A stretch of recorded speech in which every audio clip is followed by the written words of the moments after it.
afakatoroan'io ny antony izay itsonanareo dia ny amarana etiko raha ny tenako manokana dia eo amin'ny lafiny lalàna. Ava dia arana hitatsika reteto nanahare hoe ohatra fisamborana jola na ataontsika hoe criminel no samborana ny olona izay tokony manana ny zosy ny asiny. Ary rehefa nanady ady zay dia tsy misy akory mandat natao azy fa tonga dia samborana am'izao fotsiny izy ara-dalàna ve zay tan-dalàna ve eto satria na tokony ho izy tsy takan'ireny natao hoe fisamboran'olona zany dia sahila milaza zay mako dia tsy maintsy misy voalohany ina aloha hoe mandat entina ny tanana. Ary le olona tsy hoe nanao heroka nanao inona fa nanao resaka tamin'ny mpanao gazety fotsiny. Zay voalohany. Faharoa manarakarak'izay dia nareo rehetra koa ngamba dia mahalala tsara mihitsy fa mbola manana sata maha filoham-pirenena azy izy. Dia ataontsika hoe statut zany izay feny olona izay mitondra ny tasy ny firenena teto Madagasikara dia misy ny fanajana azy misy ihany koa ny zoany izay tsy maintsy ajaina.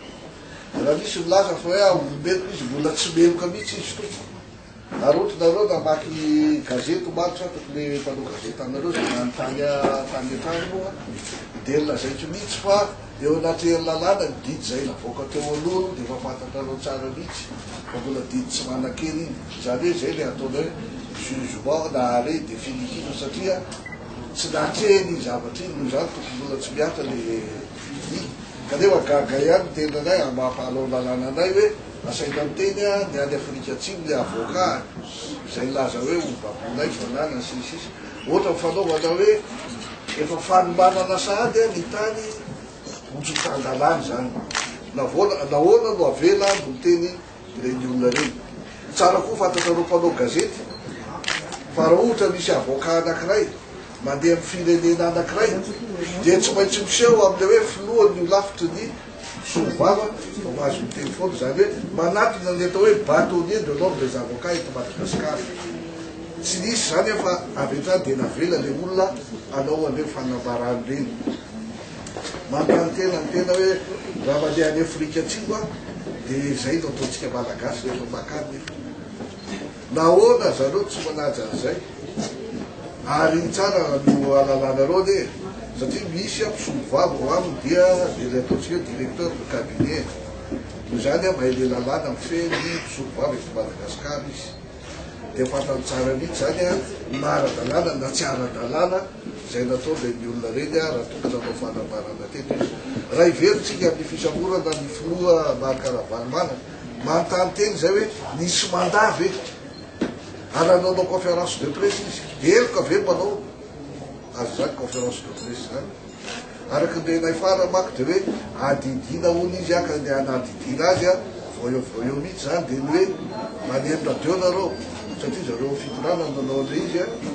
dia nilaza izy hoe ny antony antanina azy dia hoe oviny ianao ny tonga iza ny tondranao iza niaraka aminao dia tia mosolita na tompoka fona mizakany zoam-pirenena malagasy izy zay le ataontsika hoe national malagasy mahazo mody ataninrazany izy ka rehefa tonga eto izy tsy azonao avoakan'indray so mako misy mieritreritra hoe ohatra navoany ramatoa vadiny teo aloha dia hoe avoaka tsy ara-dalàna zany tompo satria atao ny taninrazany tsy misy zany atao hoe expulsion zany fandroana tera-tany eo amin'ny tany fa zay manao an'izay dia olona tsy nanao lalàna ary manisakitsaka amin'ny lalàna. Mandeha mako fe fa hoe mety ho alefa ny vato izy dia avoaka ny velany any ivelany Afrika Atsimo tsy azo atao mihitsy zany tompo tsy azo atao mihitsy zany fa zay manao an'izay dia olona mandika lalàna ary firenena zay mampiatra an'izay firenena tsy tan-dalàna fa firenena manao didy-jady zay no azoko ambaranareo vitsivitsy zany ary am'izao fotoana zao fantatrareo tsara fa Andriamatoa Marc-Ravalomanana dia manana mpisolo vava maro zay eo misy efatra menada zay tsy afantarina anay ny toerana misy azy hoe alizy na arika anaovana fanadiadiny nefa ao amin'ny vezana-lalàna momba mipaika adelika ataontsika dia tokony atrehnay izy natao fanadiadiny tsy fantaka nefa zay misy azy na izy na izy zay zay zany tsy malala dia tsy ampifantarina azy tonga am'izay zoany zay tsara mifantananao mpanao gazety zazatra rehetra fa mampalahelo ihany a ry zao nitondrana ny firenentsika na sika hoe fampiavana pirenena sisisy nefa vao mainka miteraka zava-doza no ataonto zareo raha izao no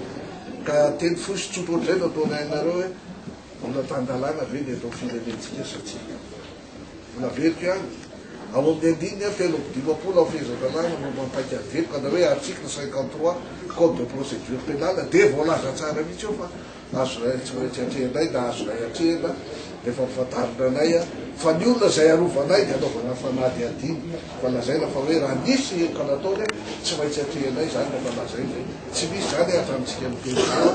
dia ataonantsika tsirairay avy a miatrehitra hoe inona marina ny ao ambany zay ngamba ny teny hitako hoe teny fampidirana atao fa raha misy fanontaniana ina zany nataonareo manaraka dia miandry zay zao a hoe ho ataonay ary maky hoe tsy lazanareo hoe zao nataona izao natao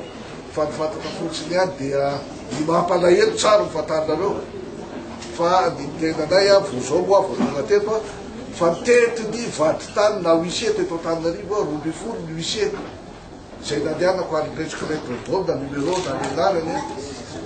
na ataoko hoe miaraka amiko aty afara vohatra ijery zavatra zay nataony no maran'inyreo atao notoka tany hoe fanimbanjavatra ny sisisy hoe tsy fisaboron'olona natao teo a fa fanimbana ary koa fampiolona ny olona teo dia nagaganay dia tsisy nety niakatra nanena aty a dia misy rehetra fa laza hoe mbola mananasa atao zay zao mbola mananasa dia magaga ihany ndraiky io zay zavatra zay